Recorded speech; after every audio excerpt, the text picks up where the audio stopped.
Good morning, everyone. It's a packed house on this beautiful Tuesday morning. My name is Justin Ahart, and I am happy to be with you today as your webinar facilitator. If we've never met, I am in the training department here at Worklogic. I work with the fabulous Robin Paggi. Unfortunately, she was not able to join us today.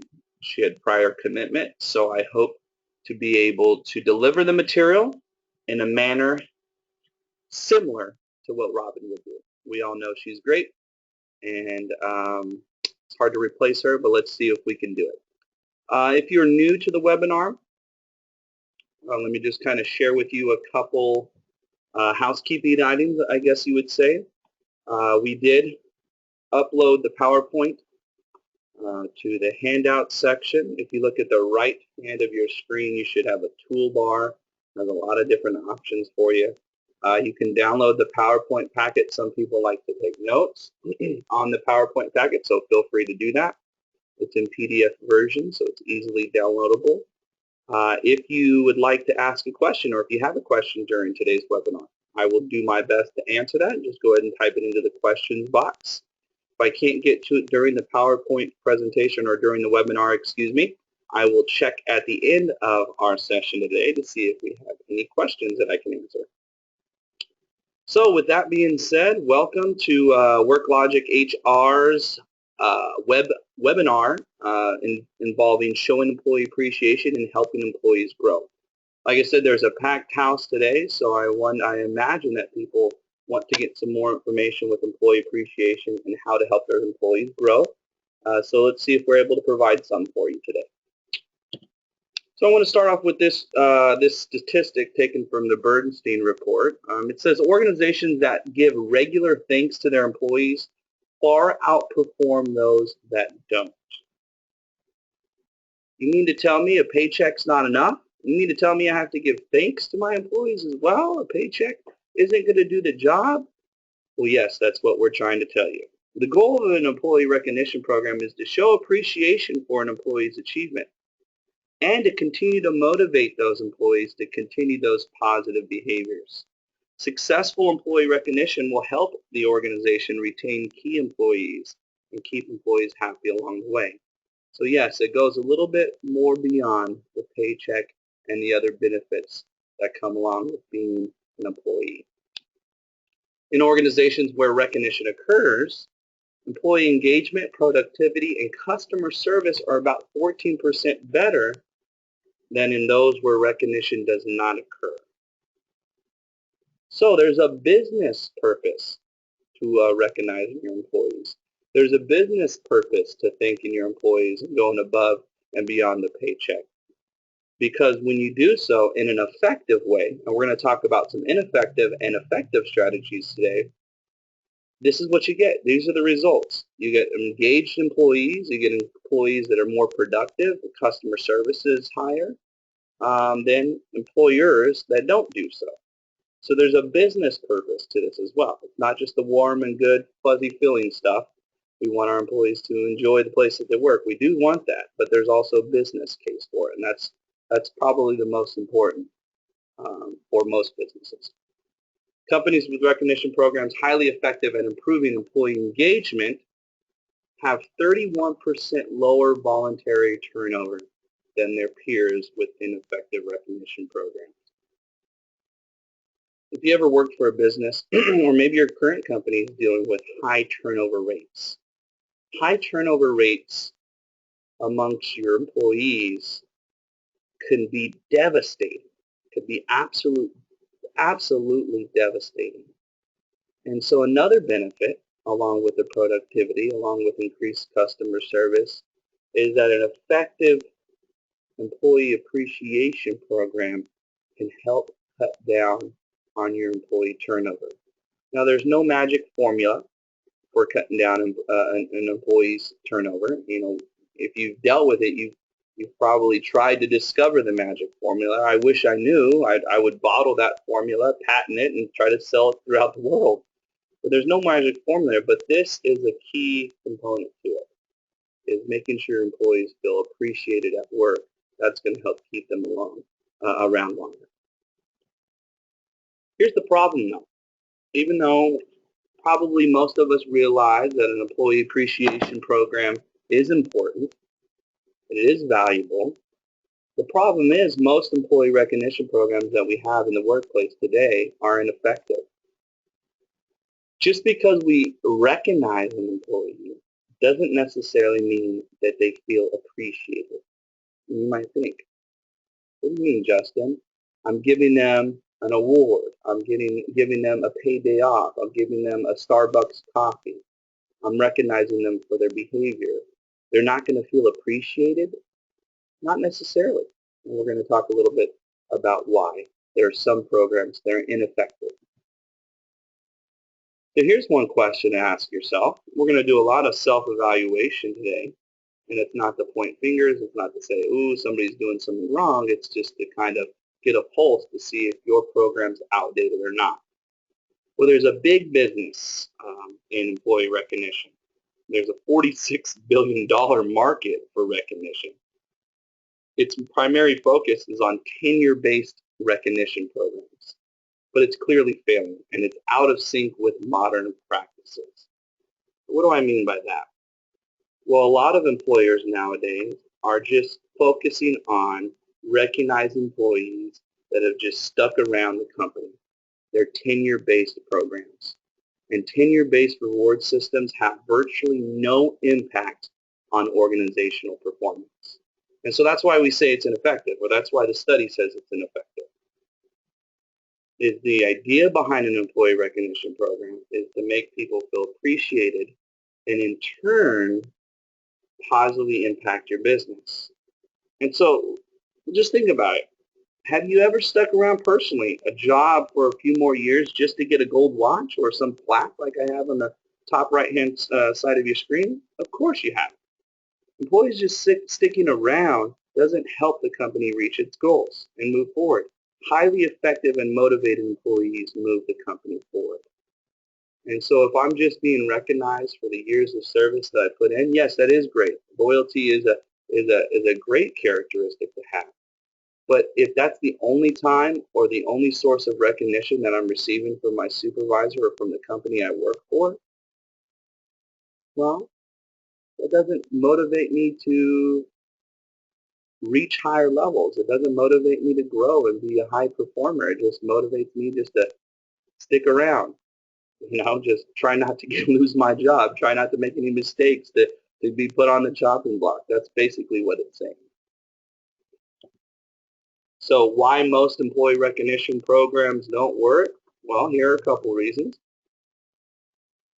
They're generic in their actions. Okay, I'll give you a prime example of this. About 2 years ago, I sat through a training class. And this isn't necessarily from my employer, but this was from an organization that I took some professional development with. And I sat through this training class. It was a pretty intensive class. There were 8 hours, so it was 4 2-hour days that I devoted to this. And at the end of the training class, they gave everybody certificates. That's nice. I like certificates. I like to put it with my portfolio. But upon receiving my certificate from the instructor, talk about generic actions, on the certificate, under the line where it said presented to, they left it blank. They didn't even write in my name. They gave me a blank certificate where I guess they expected me to write my own name in. So they gave them to everybody. That's just a poor example of being intentional, being specific with your recognition. They just generically gave everybody in the class, one blank certificate to fill out their name, and then they can feel appreciated. Do you think I felt appreciated? No way. I didn't take the time to fill out my name on that certificate. On the way out of the class, I just dumped the certificate in the trash can. Another reason that recognition programs don't work, or sometimes they're focused on being group-based, where everyone gets the award or no one gets the award. Just cut or dry. Hey, we perform as a group. We're a team here, and if we reach this goal as a team, we're all going to get the award. If we don't reach the goal as a team, then none of us get the award. Now, I'm a big believer in creating effective teams at work, and yes, you do want to recognize and celebrate good teamwork. But if all of your employee appreciation programs or recognition programs have to do with group-based uh, achievements, what can happen there is you can have a high-performing employee, but they're on a team where there's maybe a couple people holding the team back, holding the team down, and thus, since the whole team didn't deserve the award, nobody's going to get it. And so that sends the wrong message. That sends a message where, hey, it's only the result of the team, not necessarily the amount of work that you put in. I mean, let's think back to our college days. We've probably done those dreadful group assignments, and in my case, there was always somebody on the team that didn't pull their weight. And so by that person not pulling their weight, they can bring the overall grade of the team project down. And that's kind of what it's showing here. And then if you were the one pulling your weight, if you were the one that was a go-getter, a high-performing student, or in this case an employee, what kind of message does that send you? It doesn't really send you a message where it motivates you to continue working hard and continuing to provide those amazing results. The third bullet point, rewards aren't meaningful. And so this is that whole one-size-fits-all approach. You know what? We're going to show our employees that we appreciate them. We're going to give them all company T-shirts. It's going to have our logo on it. It's going to say thank you to all of our wonderful employees. We're going to give them all T-shirts. Oh, that's definitely a nice gesture. Buying everyone T-shirts, that's definitely a nice gesture. But to be honest, some of the employees that get those T-shirts, they probably never wear T-shirts ever in their personal life, definitely not at work. And so what is a T-shirt really? It's not really meaningful. It's not. It's something that, okay, it's nice. I get a T-shirt, but I'm just going to give it to Goodwill, or I'm just going to, use it as a rag. I'm not necessarily going to wear it. It's nothing that's meaningful to me. And so one of the problems with employee recognition programs are the rewards aren't very meaningful to the people, to your employees. Number 4, and this is probably one of the biggest culprits of a failing recognition program, is that the awards or the recognition is infrequent. Maybe the recognition only comes at our company party that we have once a year. Maybe the appreciation, I only show appreciation for employees during their annual review. And so the infrequent basis that this recognition is being given out destroys the recognition program. And the final one is the 5th bullet point, where it's not perceived as being genuine appreciation or recognition. And this just happened to one of my friends just a couple weeks ago. He's a supervisor in town, and his company decided to have all their managers put a nice little thank you note, handwritten thank you note, with some of their employees' paycheck. And so what they did was they grabbed a Post-it. It wasn't a big note. We chose about 3 or 4 employees. Each one of the managers did. And they wrote them a little thank you note and put it in their paycheck. That way, upon them getting their paycheck on payday, they open it up. Not only do they get their check, but they get this little handwritten thank you note. And handwritten thank you notes nowadays go a long way. They're pretty important. They're pretty impactful. And so the problem was not necessarily the handwritten thank you note, but a lot of the staff members, and this is what he was telling me, found out that others had gotten the note, same thing, on a Post-it in their paycheck from other managers. And so now people thought, this is something that they're forced to do. This is not genuine. This is something that's like, let me check this one off of our list. And so there it went, that nice thank you note, through the filter of it's not genuine, it's unappreciated. And so with those 5, those are some 5 common culprits of poor or failing recognition programs. That they're generic, that they're group-based, that the rewards aren't meaningful, they're infrequent, or they're not genuine. And so quickly, maybe you take a look at your employee recognition program and see if maybe you've seen some feedback or you've heard some feedback from your employees that resemble some of these on this PowerPoint slide.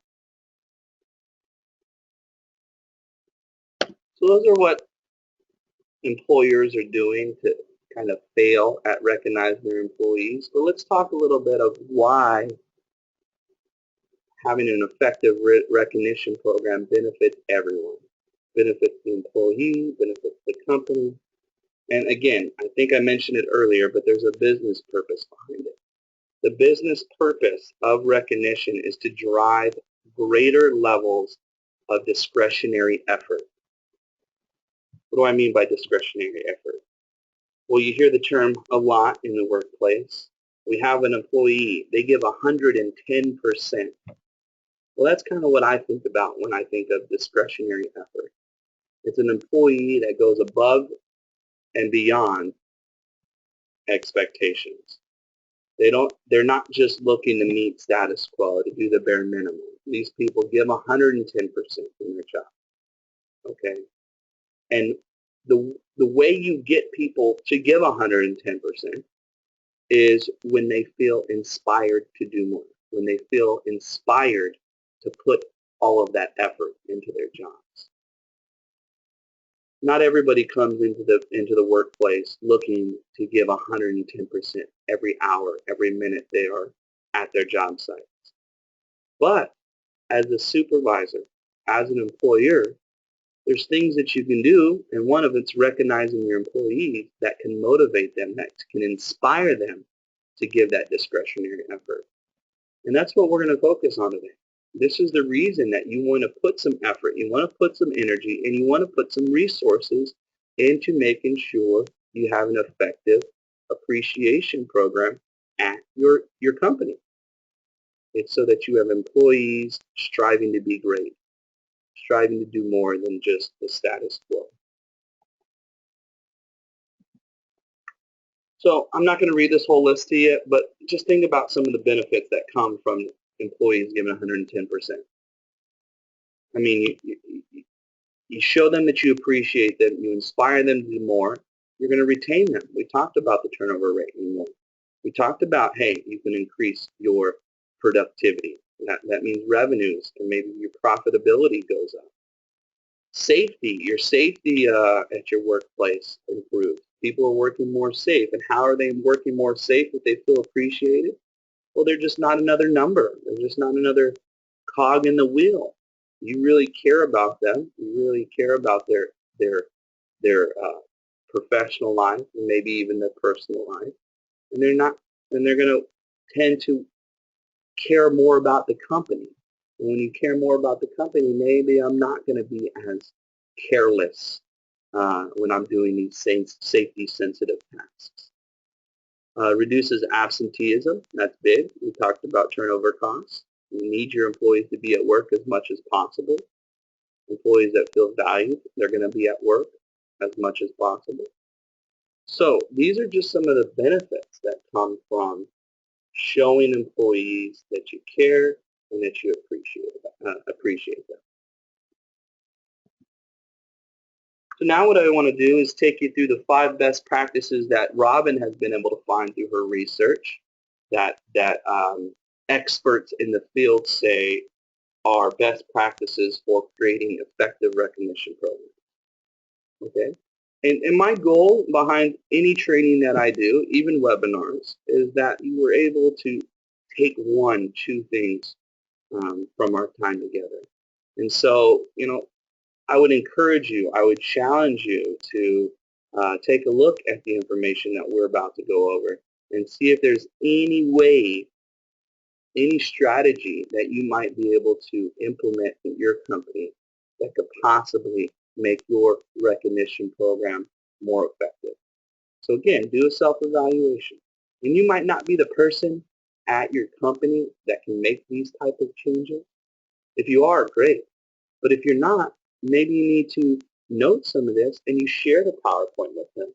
Or you take that suggestion or you take your idea and you share it with a person that can make those changes, or that has the ability to affect change.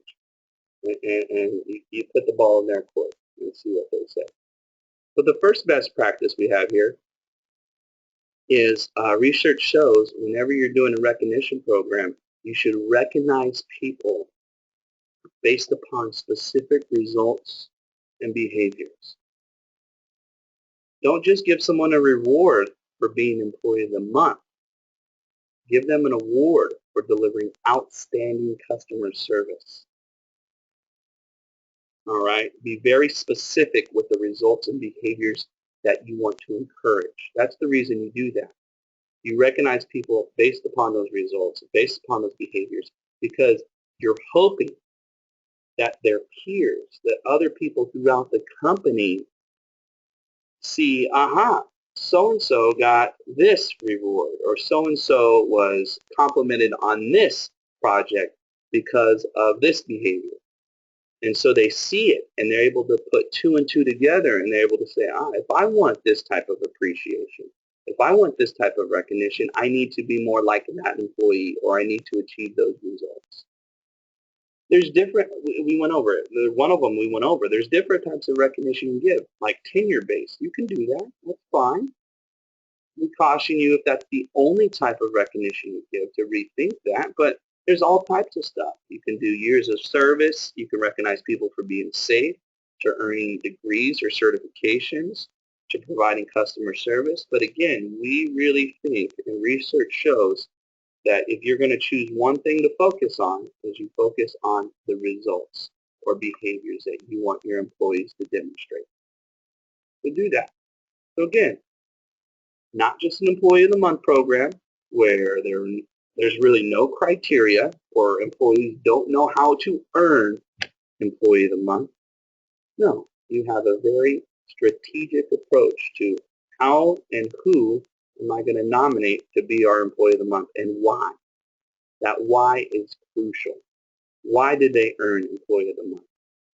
Company I used to work for, we used to send out Employee of the Month nomination forms, and on that form we listed specific behaviors that we wanted employees to be nominated for if they demonstrated it for the prior month.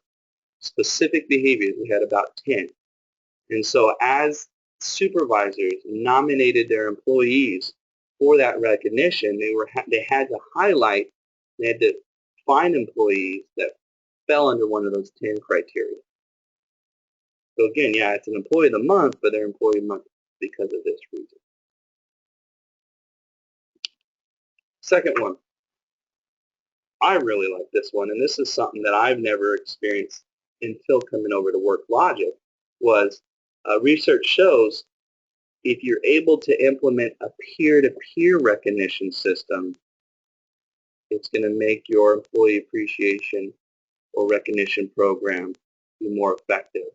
Not just something where it comes down from the top, not just the supervisors that are able to recognize employees for hard work and good results. No, it's peers, okay? Many companies, through the research, we found out that many companies encourage peer-to-peer recognition because they know that that recognition is usually accurate.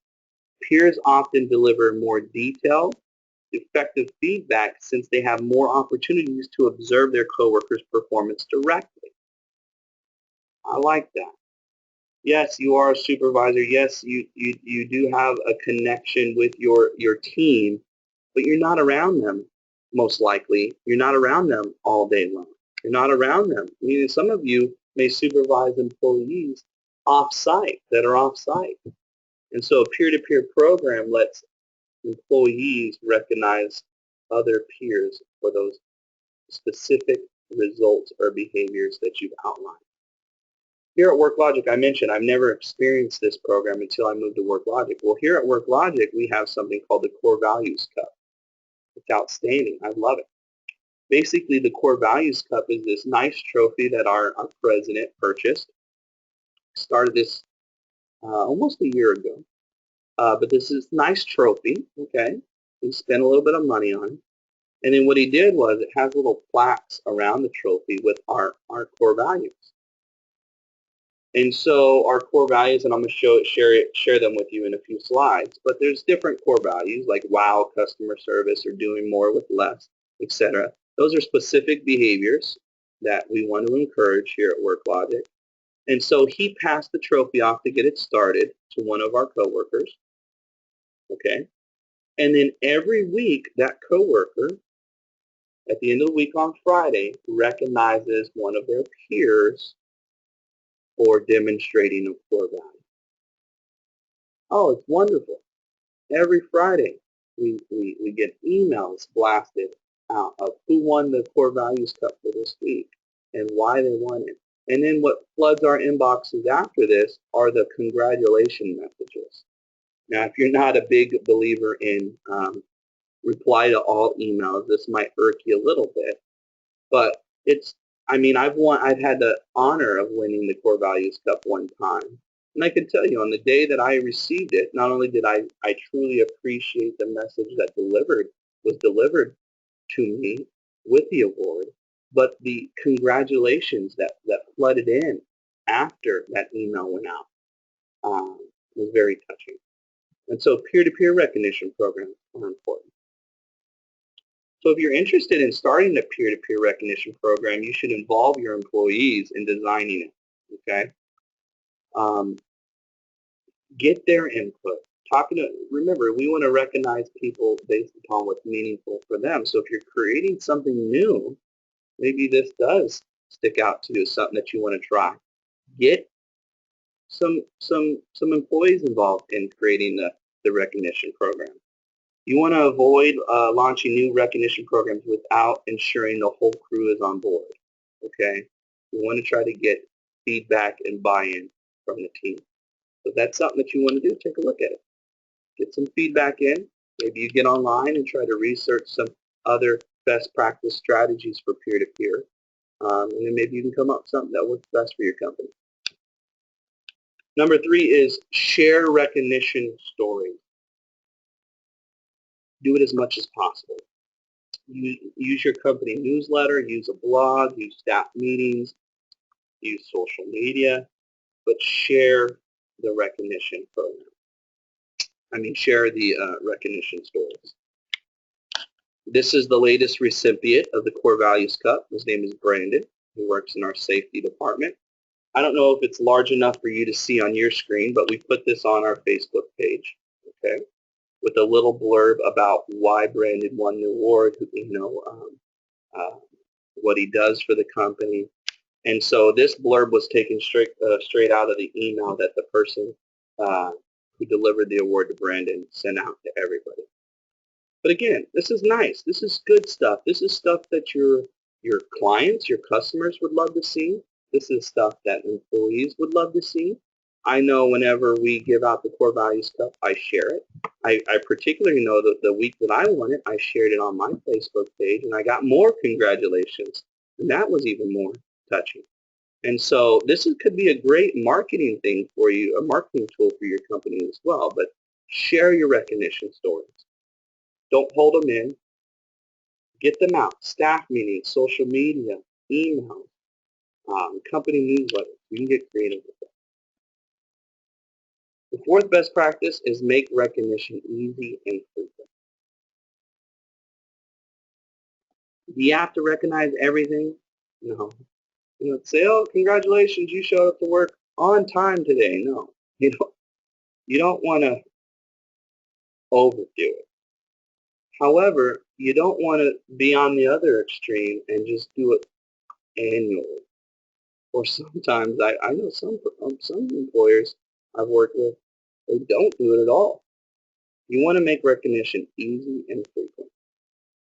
Okay, the more visible the opportunity to see recognition, to earn recognition, the more it becomes part of your culture. You want to create an environment that focuses on the positive and motivates employees to raise the bar, to keep upping their game. All right, and again, if employees see, this is why Justin received the Core Values Cup. This is why Brandon did it. I want to do it. I want to get my chance at having the cup for the week. A lot of people are motivated in that fashion. Okay. And the fifth one, again, is tie recognition to your own company values or goals. Goes back to there's a business case for employee recognition program.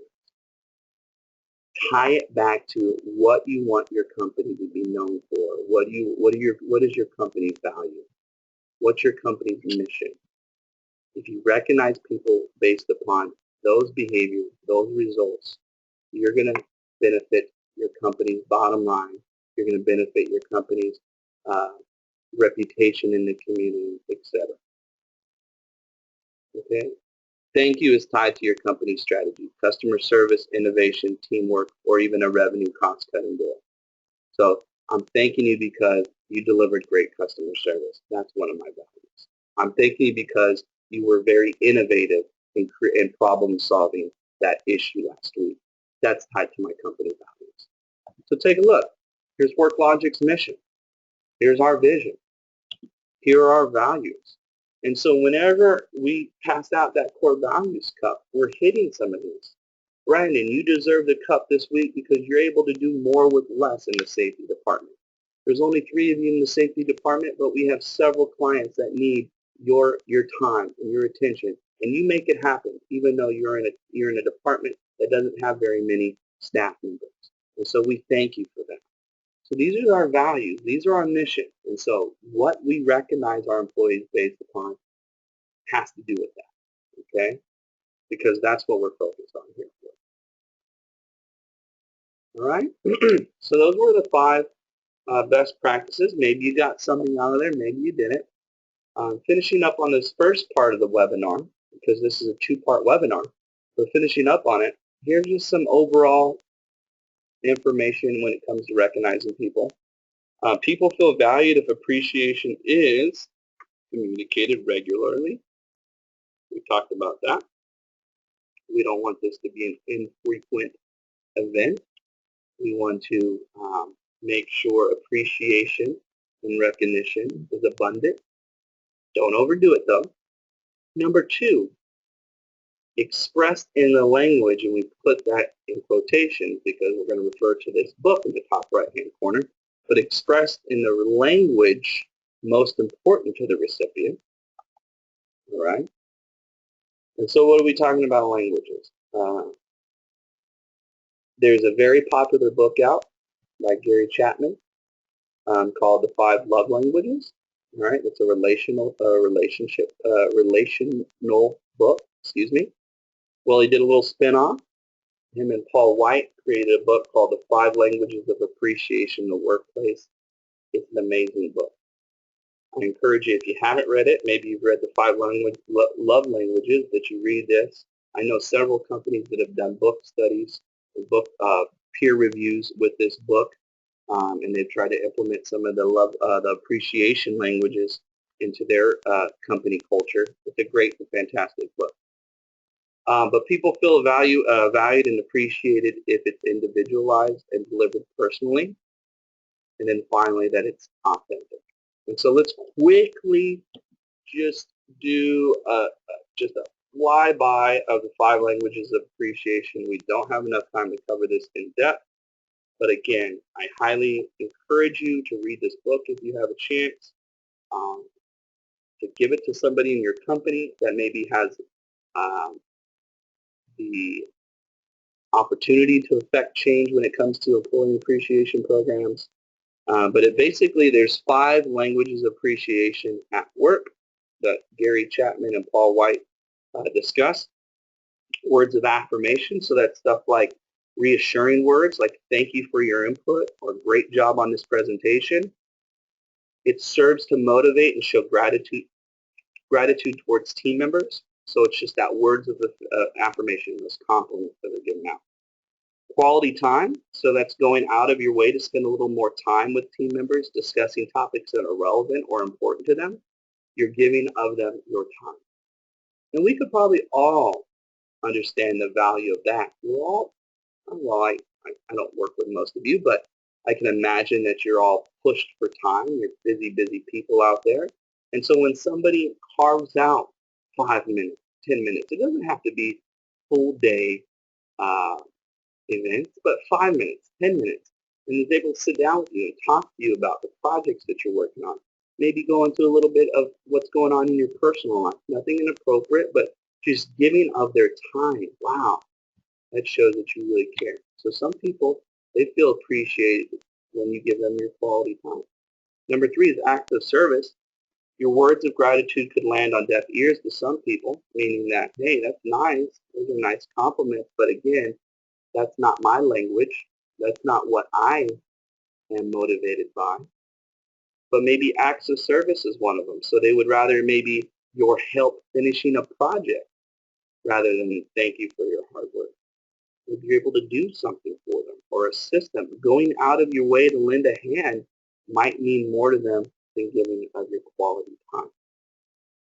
And that's the whole idea with this, is we all have a particular dominant language that we appreciate. Mine is quality time. But Robin's, I know, is tangible gifts. All right, so the idea is that you can learn your employees' language of appreciation, and when you go to reward them, you do it in the way that they most appreciate. It's not going to fall on deaf ears. It's going to be valued. All right, so you got tangible gifts is the fourth one, and then appropriate physical touch. And what I mean by appropriate physical touch, because in love languages, physical touch is one of them. So they've had to kind of modify it, abbreviate it for the workplace. So they go appropriate physical touch. So sometimes people respond well to high fives, handshakes, fist bumps, or pats on the back in the office. You see this a lot in sports, but it also translates well to the work environment. Okay. There's some people in the office, maybe a hug. Got to be careful with the hugs. You know, I do a lot of harassment prevention training. We talk a little bit about that. We have the chronic office huggers. But, you know, again, you just got to you're going to find out what your employee's language of appreciation. So yeah, those are the 5 love languages. I'm not going to get into it too much more other than to say most of us, we prefer our own language. And so when we go to give out appreciation or recognition, we typically do it in the language that we appreciate. So for example, me, I said I'm quality time. So when I try to show somebody, when I try to show somebody I appreciate them, that I'm thankful for their hard work, I maybe give of them my quality time. And so we go to our default language when we're going to give out that recognition. And so that can prevent us from getting the results that we want. And so what you want to try to do is observe or learn the languages of your employees. How do you do that? Well, one thing is you can go through the book with them. The other thing is you can observe kind of their behaviors. And you notice they're really big on words of affirmation. They're constantly affirming people around the office. Well, that might be their default language, and then that might be your cue or your hint to make sure you give them the compliments that they're giving out to everybody else. For example, Robin, I told you her language of appreciation is tangible gifts. Well, Robin is frequently in the office giving people gifts, work-related gifts. And so if you didn't know that Robin's language of appreciation is gift giving, you were just to observe that, you can take that hint, take that suggestion and say, oh, that might be her language of appreciation. And so you might get her a Starbucks gift card or a nice plant for her office to show her that you appreciate it. But again, I'm plugging the book. Take a look at it if you'd like. Next couple slides go into some physiological impacts of recognition. I'm not a psychologist. I am not a sociologist. That's not my area of expertise, but I do want to share with you just a couple of these points before we move on. Oxytocin is created. It's called the love hormone. When our bodies create oxytocin, we feel loved or appreciated. And the way that we can create oxytocin is by these bullet points. Be present for people. Give them the time. Give them your attention. Be honest and tactful with them. When you do have to talk to them about specific items, whether good or bad, choose the right words that you're going to use. be personable with them. Yes, we're there at work to do a job, but get on their level, get to know them a little bit as a person, not just as an employee. Believe it or not, whenever you help them resolve conflicts with other people or with you, you create that love hormone, you create that oxytocin. All right. Saying you're sorry, keeping people in the loop, making sure you're including people in social opportunities, and then finally celebrating people's successes. These are all ways to create that love hormone. Um, sounds weird. We want to create a love hormone here at work, but really, truly, you want people to enjoy where they work. You want people to feel appreciated at work. One of the ways that you do that is making sure that you create that oxytocin, that they have good feelings towards you and your company. All right, let's finish up with helping employees grow. This has been a big focus of mine for pretty much the last 6 or 7 years of my career. I used to be a human resources director at a local nonprofit here in town, and I really got into professional development. That was really what motivated me. Then an opportunity came up to work with Robin Padging, one of the leading experts in professional development here in Kern County, and I jumped at it because I really believe in helping people grow, helping people improve, getting the most out of employees, investing in them. I really believe in that, and so I wanted to take this route to kind of expand my expertise, and it's been amazing so far. But your job as a supervisor or a company's job with their employees should be focused on how do you help your employees grow, not only in their positions, but grow professionally overall. It's going to impact them personally, but again, there's a business case to it. It will impact your business in a positive way. So let's do a little family feud, I guess, for a little bit. But when asked what would make them stay with their current employers, more than 1,000 respondents to a Saratoga Institute survey said the following. 1, training and mentoring. That would make me want to stay with my employer. They provide ongoing training and mentoring, the earnings potential, and then finally, positive work relations. So we've touched on the final one, positive work relations already. Now we're going to hit on training and mentoring. That's why we combine both of these subjects for this one webinar.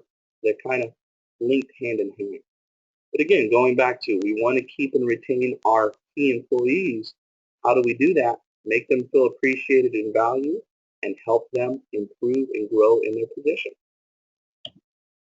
Career growth and development is often considered one of the key enablers of drivers of employee engagement. For many employees, a positive experience with the company includes the opportunity for professional growth. I don't know how many of you really believe that, but I truly do. One of the reasons I stayed with my company prior to Worklogic for 14 years, I stayed with them, is because they constantly invested in me professional development opportunities, training. They sent me to conferences. They gave me responsibilities that maybe I didn't currently have, and so they really invested in me, and I was loyal, and I was a productive employee for them doing so.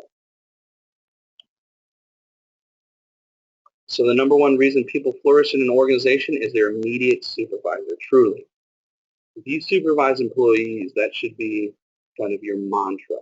Is I affect whether or not my employees are successful or not. And then the other side of that coin is not only does a supervisor have the ability to affect and help an employee flourish in an organization, but they also have the opportunity to force them out, to make them quit. I've heard a lot of employees over my career saying the reason I'm leaving the company is not because of the company, it's because of my supervisor, because of my boss. And so two sides of the coin there. I choose to focus on the positive. I choose to tell myself my role as a supervisor is to help people flourish in the company, and I don't take that lightly. That motivates me to be present, to give them my time, to give them my energy and effort for my employees. But if maybe that doesn't motivate you, just think of the other side. My behaviors, my effort, my engagement with my employees, um, if it's not where it needs to be, they can force them out of the company, and I don't want that. So let's take a look.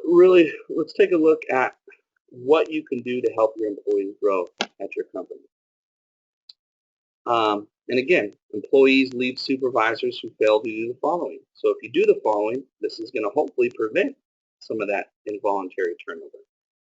So as a supervisor, you need to, one of the ways that you can help employees grow is to provide clarity about your expectations for them. All right, I've seen several times employees bounce right out of organizations if they don't know what they're responsible for, or if they don't understand what their supervisors want out of them.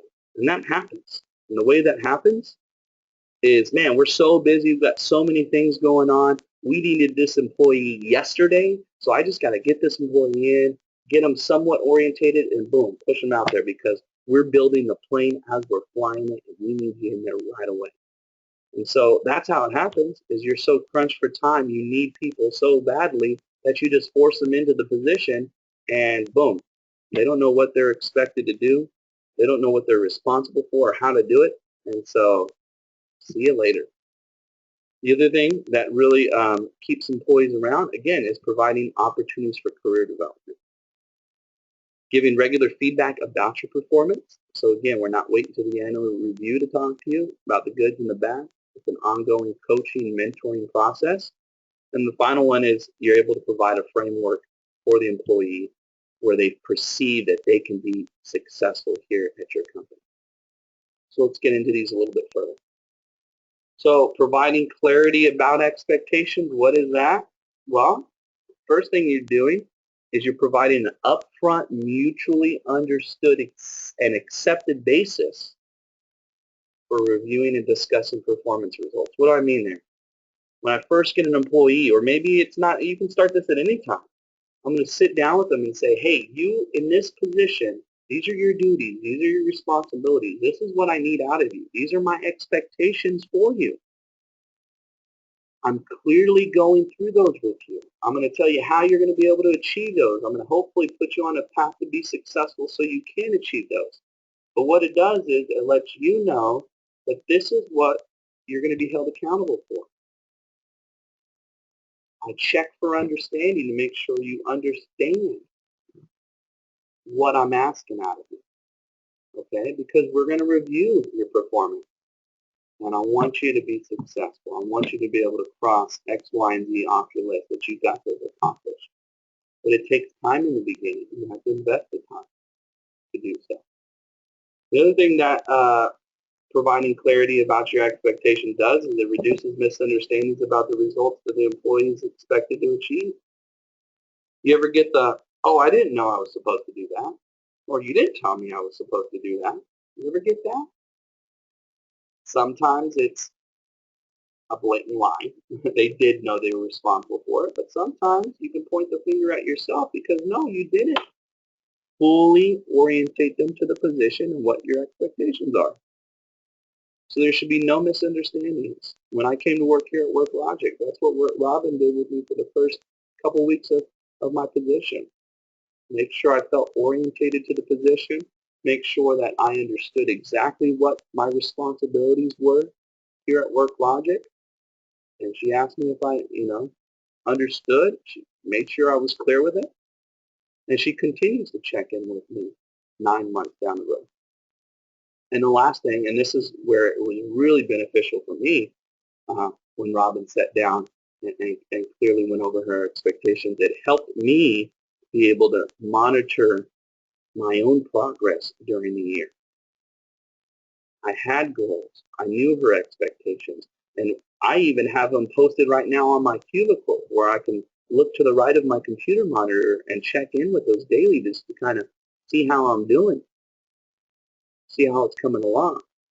And so one of the ways that she's helping me be successful, helping me grow in my position, is she's providing me clarity about what she expects out of me. She's providing me clarity about my responsibilities. And that's what you need to do for your employees. Or that's what you should do for your employees. I'm not going to tell you what you need to do. But this is what research shows, best practices. One of the ways that you can do that is plan SMART goals with them. If you're not familiar with SMART goals, this is a great goal setting tool. It's an acronym. SMART stands for specific goals, measurable goals. You want to make sure those goals are attainable and relevant to their position, and that those goals are time-based. And so one of the ways I can help you grow in your position is setting small, short-term, mid-term, and long-term goals for you, making sure they fit the definition of SMART goals, giving you the training and resources to achieve those goals, crossing those off the list. Okay, we don't have the time to go and break these down step by step, but I mean it makes pretty much, it should make some sense to you. And I'm going to give you a couple of SMART goals, and you can kind of see what I'm talking about. These weren't my particular SMART goals, but these are some examples of maybe some SMART goals that would be for somebody in the training department. One of them is, hey, every month you have to generate $10,000 in revenue. Is that specific? Yeah. $10,000 in revenue every month.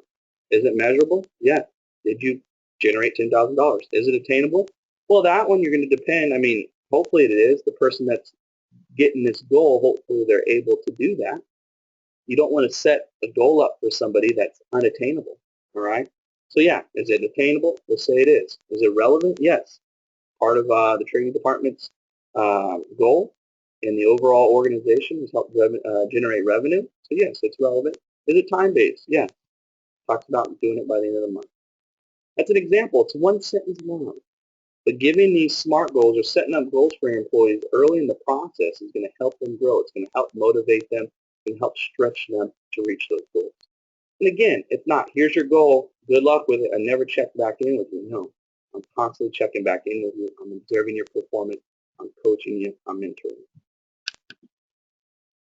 Here's a quick questionnaire. Here's a quick couple questions to evaluate yourself on. For the sake of time, I'm not going to read those for you, but you do have those in the PowerPoint. That might be something you want to come back to after this webinar and just see if you can check those off your list. Stuff like, are my company or my company's expectations, are my expectations clear to my employees? How do I know they're clear? Well, I know that they're clear because during our orientation, we sat down, we talked about the SMART goals, we talked about the expectations. I provide them research for them, I check them. How do you know that they're clear? These are some good questions to ask yourself. Another way to help employees grow is giving them an opportunity for some professional development planning. This is referred to by a lot of companies or in the employment world as maybe an individual development plan. You maybe heard of it like that, or an IDP. But basically an IDP is designed to help employees think through their job and career goals. So you're providing them opportunities for the career development. Where do you want to be in a year? Where do you want to be in 3 years? Where do you want to be in 7 years? How can the company help you reach your goals? So it helps them think through their job and career goals. You focus on developing knowledge and skills for their current position and for their future job opportunity. Okay, so in 3 years you say you want to be in this position. What skills and knowledge do you need to be in that position? Okay, you identify that. Okay, how can we get you to obtain those skills, to obtain that knowledge? You're mapping out a path to their success. That's what I really like about the IDP is this is a plan. This is a development plan for me to hopefully help me reach my career goals. And again, think about it. If your employer is sitting down with you and saying, hey, what are some career aspirations that you have? What are some of your end goals? Let's write those down. Let's talk about it. Let's see how us as a company, as your supervisor, can support you with that. Okay? And I've heard some employers say, Justin, why, we've invested all this time, we've invested all this money in helping them grow in their position, move up in their career, and then they leave the company. Isn't that a waste of effort? I don't think it is. Because while they're there at your company, the time that you have them, whether it's a year, 5 years, 10 years, however long that you have them, you have an employee that's reaching their full potential. And I look at having an employee that's reached their full potential or is working towards or continuing to grow towards their full potential as a more productive employee than somebody that's just status quo, just floating along. And so yes, the possibility of them finding another position with another company is likely, but is it more likely if you didn't do this or you did do this? I don't know. On the flip side, I use my own self as an example. The previous employer that I was with, I told you I was there for 14 years, and they invested in my career, and they invested in and where my goals were. And during that time, I had several job offers, but my loyalty to the company was very, very strong, and a lot of it was because of the investments that they were making in me. That was my viewpoint of it. Okay. So anyway, sorry for the tangent, but getting back to the development planning process, you help them think about how to better utilize their strengths, their talents, their experience, and their passion in their work. And then you help them create their own development plan. So these are some of the things that you can do as a supervisor. Is ask them what their expectations are for their employment with their company. What do you expect out of me as your supervisor? What would you like from me? What would you like from the company? Ask them what their career goals and the objectives are. Have them state those for you. You should both understand where they want to go. The company should know where their employees want to head. Ask what the company can do in order to help them achieve their goals. Okay, you want to be a supervisor someday. How can I help you get there? It might take some training. It might take some job shadowing. It might take some mentoring or coaching. It might take sending me to a seminar out of town. How can we help you achieve your goal? And then once you ask those questions, you help them to start formulating a concrete plan based upon the responses to those questions. And then what you want to do is you want to be available to meet with them on a consistent basis to ensure that they're working towards those goals. And if they can't, or if something's derailed them, that you can adjust it slightly and get them back on track. And so here's the next couple slides. This is something, again, that Robin did with me when I came on board here at Worklogic. We really believe in doing what we preach. And so maybe she's just using me as a guinea pig. But we sat down and we kind of mapped out my development plan. And here are some of my career goals and objectives. Here's some of the major activities I wanted to do. Okay, so we put them down in a plan, and then we kind of broke them down. How are we going to get to those goals? Okay, what does the company need to do? What does my supervisor need to do to help me get to those goals? So during this process, as the company is helping me in my professional development, in turn, what the company is getting, one is a happier employee, an employee that feels valued, appreciated, but the final thing is a more productive employee. Because as I'm reaching these goals, as I'm trying to knock off these different activities, I'm improving as an employee, and my improvement hopefully is going to affect the company's overall mission, overall goal. So that's an IDP. So again, here's some questions you can ask yourself. Again, for the sake of time, I'm not going to read all those questions for you, but maybe that's something that you maybe put a star on in your PowerPoint. You go back to after the webinar. So not only do you set up your expectations for me, clearly outline it, sit down with them and see where they want to go. The final thing that you, not the final thing, but one of the final things that you want to do is provide them feedback along the way. And so there's ways to give ineffective feedback. There's ways to tear down your employees when you have to talk to them about certain issues, and there's ways to motivate them. And again, we give you a lot of examples of an ineffective feedback. We give you a lot of examples of effective feedback. But here's some feedback that Robin actually got from one of her supervisors. You let me know if it's effective or not. It says, Robin, this was an email she was sent. Robin, I received an email complimenting your performance. Oh, that's great. Customer was happy about her performance. Let her supervisor know. Okay, I'm letting you know. Here's where it went wrong. I know how you need your pats on the back, so I'll forward it to you. That's an example of ineffective feedback. It's not supportive. It's not tactful. It's harsh. It's judgmental. It's all the stuff in these previous two slides. It's disrespectful. Here's some examples of some effective feedback. You're supportive. You're direct. You're sensitive. You're considerate when you're meeting with them. You're specific. You think about the timing. You're thoughtful. You're helpful. So here's an example of some effective feedback. Justin, I think your presentation or your 4 generations presentation would be more effective if you focused less on why the generations are different and more on what people can do better to work despite those differences. So that's a good example of some good feedback. Very specific, very direct, thoughtful, it's considerate, okay? It's not overly broad or general.